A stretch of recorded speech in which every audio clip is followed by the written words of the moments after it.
2026 में भी अगर किसी के हाथ का खाना उसकी जाति देख कर ठुकरा दिया जाए तो सवाल सिर्फ उड़ीसा का नहीं है, पूरे समाज का है। उड़ीसा का एक गांव नुआ गांव की एक 21 वर्षीय शर्मिष्ठा सेठी को आंगनबाड़ी में हेल्पर कम कुक की नौकरी मिली। योग्यता पूरी थी, जहां 12वीं पास चाहिए था। शर्मिष्ठा सेठी BA पास थी। मासिक वेतन मात्र 5,000 रूपए, लेकिन असली परीक्षा नौकरी नहीं थी, समाज की थी।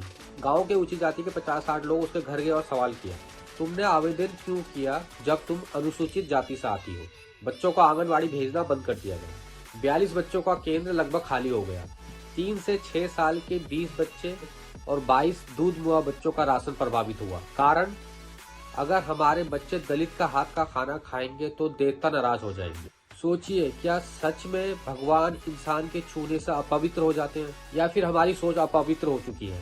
शर्मिष्ठा सेठी रोज सुबह 7 बजे दलित बस्ती से आंगनबाड़ी पहुंचती रही और बैठ के इंतजार करती रही, शायद आज कोई बच्चे आ जाए। समझाया, रोई, हाथ जोड़े, यहाँ तक कहा कि आप अपना राशन ही ले जाएं।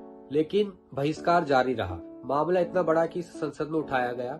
कांग्रेस के नेता मल्लिकार्जुन खड़गे ने इस न्याय के खिलाफ अपनी आवाज बुलंद करी। 20वीं सदी में जबकि हम बड़े बड़े सामाजिक विकास के दावे करते हैं, सामाजिक रिफॉर्म की बात करते हैं, हिंदू एक होना इसकी बात करते हैं, तो ओडिशा में एक दलित महिला हेल्पर कम कुक द्वारा तैयार भोजन को समुदाय विशेष के लोग अपने बच्चों को देने से मना कर देते हैं।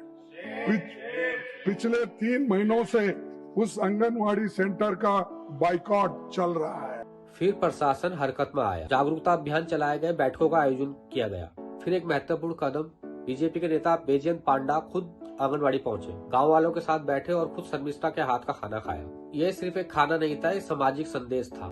16 फरवरी को 20 में से 16 बच्चे वापस आ गए। 4 बच्चे बीमारी की वजह से नहीं आए। 3 महीने बाद इंसानियत ने धीरे धीरे वापसी की। आज धन्यवाद बनता है जिला प्रशासन का, धन्यवाद बनता है उन जनप्रतिनिधियों का जिन्होंने राजनीति से ऊपर उठकर इंसानियत चुनी।